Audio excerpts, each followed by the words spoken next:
Un élément des forces républicaines de Côte d'Ivoire en service au groupement de sécurité de la présidence de la République.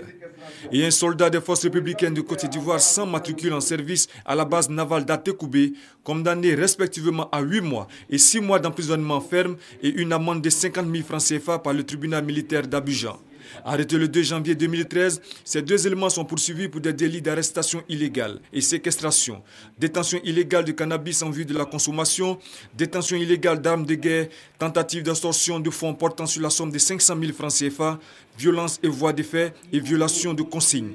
Des infractions jugées graves par le tribunal militaire d'Abidjan. Vous ne pouvez plus vous permettre, et que vous soyez FSI, que vous soyez gendarme, que vous soyez policier, de rentrer dans les domiciles, enlever les gens, les conduire dans les endroits autres que ceux qui sont autorisés par la loi, par exemple les gardes à vue, les chambres à la police, à la gendarmerie ou à la justice.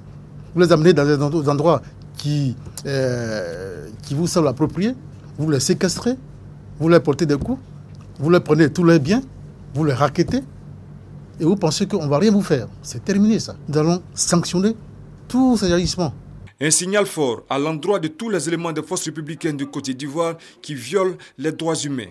Les victimes sont donc invitées à collaborer en se présentant au tribunal. Lorsque vous portez plainte contre l'acteur et qu'on vous convoque, vous ne venez pas devant le tribunal pour soutenir votre accusation, souvent ces acteurs-là, ils sont relaxés.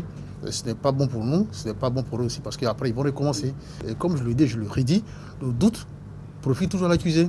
Et ce doute-là est soutenu par l'absence des victimes. Ces procès s'inscrivent dans le cadre de la lutte contre les rackets et les violations des droits humains au sein de l'armée.